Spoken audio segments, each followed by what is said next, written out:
Okay, let's get started.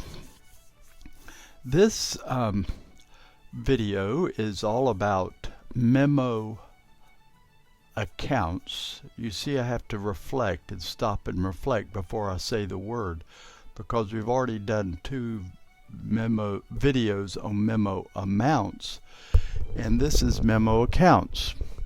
And I think you'll find it very interesting. Let me just as a way to teach you what they do, let's just consider the case that we're going to work through. What we have is we're a university in this particular example, and we have sponsors. Okay, it could be in the case we're going to do today, an individual is sponsoring a bunch of students. Okay. But the sponsor could just as easily be an organization that is doing the sponsors. So the folks at IS have lots of sponsored students that are sponsored by other organizations. So that the sponsor could be organizations or individuals.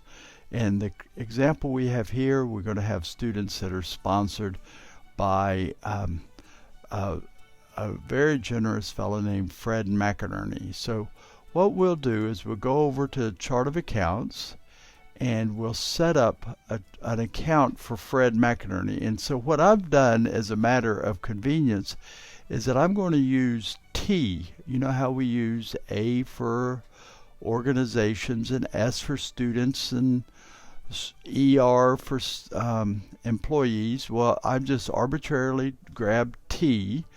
And let's see, what was that guy's name? McInerney. All right, so something using some sort of standard. And so I'll set up an account for Fred McInerney.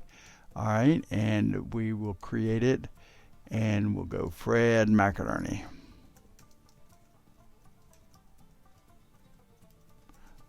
And we'll put in here lookup code for Fred McInerney. And this is going to be a US dollar account. And the class, we can have this as in the student receivables if we want to. Maybe a purist would see a little bit of problem with it, but since we don't really use class for any purpose, we'll just go ahead and stick with that. Okay, students. All right, and the cool thing and the most important thing to notice is that this is going to be a memo account. Okay, and so we're all set. We'll go okay and create this account. Now, so our account is TMACFR01, and so we'll go over to ledger entry now and go ledger entry. And let me just grab one of these. We'll make a JV. And in this particular case, this is going to be the tuition. And the tuition is going to be a receivable from this student here. Let's just grab a student here. And so Fred McInerney has agreed to sponsor Luis Rodriguez.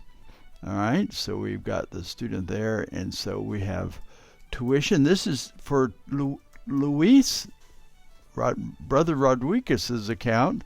We just record it as normal, nothing to do with memo accounts or involved here. We just record the receivable.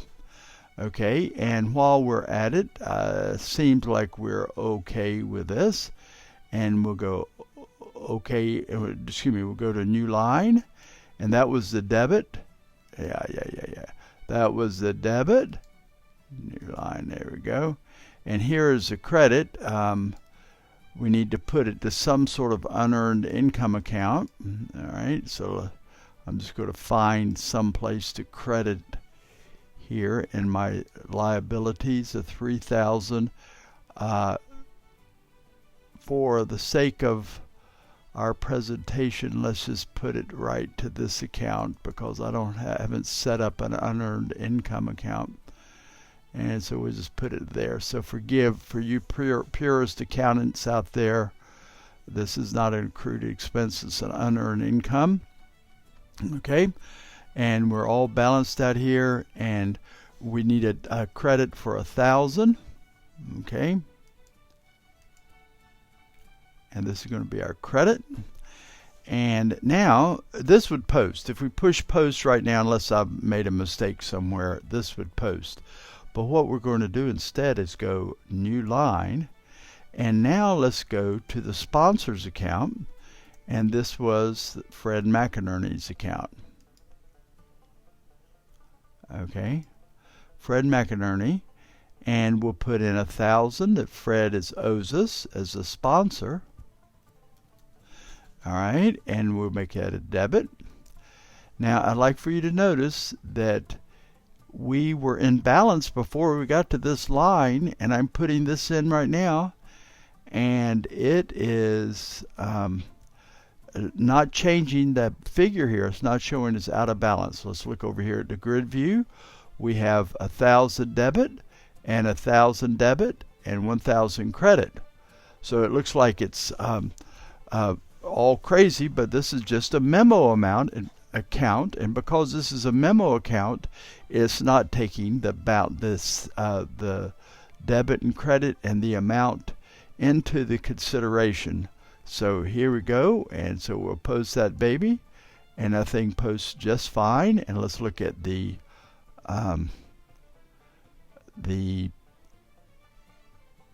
deal here. Let me get it into our visible screen here, and here is the JV. Let's look at what the JV looks like. If I can get this thing to open enough that we can see it. All right.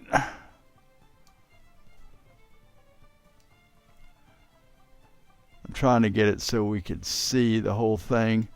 It's going to be a little hard for you to see because I'm not videoing the whole deal, but you could see that it's got a debit and a credit and then a memo amount debit, and it's balancing at 1,000. It's ignoring the memo account. And so that's the way the memo account works. So this will print a bill for an invoice, so to speak, to Fred McInerney that I could send to him, one to Lewis and one to Fred McInerney. And then the opposite will be done when we collect the money, whether from Fred or from Lewis. We will post it to a debit to cash when the money comes in, and credit Lewis's account and credit Fred McInerney for 1,000. That's wild, isn't it? And so a memo account does not enter into the balancing in my accounting records. It is allowing you to have a duplicate for good business purposes, because in this case we want to bill Fred McInerney, and whether we bill him or not, we want to keep track of what he's committed to, and we want to keep track of Lewis's, the receivable from Lewis. And you can imagine that Fred McInerney may be a very generous person, and we would go through the exact same process on many of the students that he is sponsoring, and we'll have a way that we've kept track of Fred's commitments to us. And so that is the way memo accounts work. They are accounts that work with debits and credits the same as any other account, except for the cool thing is that they allow for duplication. So you could keep, so you could bill these sponsors. Now, another place this comes to mind as being useful is in the area of hospital third-party billings. So in this case, we have a patient who comes in. We need to bill their insurance company. We could debit the patient's account and debit the insurance company's account to record the receivable from both of them, and that is the way that works. And then the total doesn't go enter into the trial balance. The total of the memo account doesn't enter into the trial balance, and life goes on. Okay, one little thing, it's a little hard to explain. I'm almost scared to try to do it, but I would like to show for just a real quick an account that I have in my setup that's another type memo account. Let's see if I can get them here, and this is this account. I'm sorry, I did that too fast. Let's do it. This is this account ZZZ. All right, very interesting account. Okay, ZZZ. I hope that I can explain this. Do you recall in previous videos where we made notes inside of an account? Okay, that is, we wrote a journal entry. Okay, we wrote a journal entry, and I'll try to simulate it real fast to spark your memory of it. Okay, so we'll go back over to ledger entry and JV. And in that class example, we had an account that we were posting a note to that account. In particular, we had a loan to a college, and so I'll just bring that baby back up here to the college if I could. Forgive me here. It's a account. Okay, and it was to North India College. All right, and the remarkable thing that I did in that video was memo of conversation with CFO.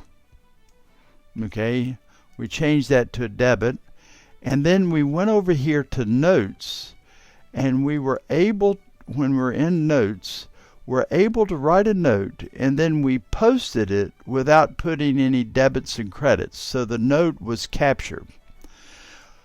Okay, what if we wanted to make a note on our allocated function? Okay, let that soak in for a second. We have an allocated function for evangelism, and we wanted to include a note that went into that allocated function. For example, you wanted to record a note that said the accounting for this allocated function was sent to Fred McInerney, the sponsor, or the donor. Or we wanted to make a note that we held evangelistic meetings in Vientiane.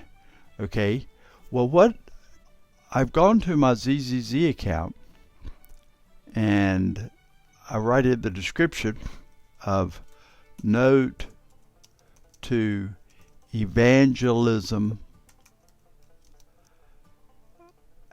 allocated function. Okay, come over here and go AFO evangelism. Okay, find my evangelism function right there. All right, and then debit, and not put any amount here, and they go over to my notes and said held evangelism meeting in Vientiane.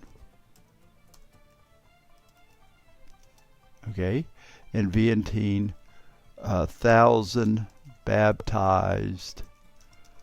Total cost to evangelism fund, $2,000. Church matched with $200. Okay, so we've got some sort of note that we're now able to post to the. It's going to go to that account, which is going to hold all of my notes about allocated functions, but we know which allocated function it belongs to because of the function that we put in here. Okay, that account has function as mandatory. All right, so when I post this note is parked in that account, but filterable for this allocated function by looking by this function dimension. Okay, so I can build my report so all of the allocated function evangelism notes can be displayed. And let's say post. And so we could get to it through Q&A, building our filter that looks at this account, the ZZZ account, filters on the allocated function, and then we'll display all the notes. And that is the way that we use Memo Accounts. Okay, Memo Accounts is an account that does, the balance of the account does not go into the regular trial balance of the organization. So thank you for watching, and I hope that you found that useful.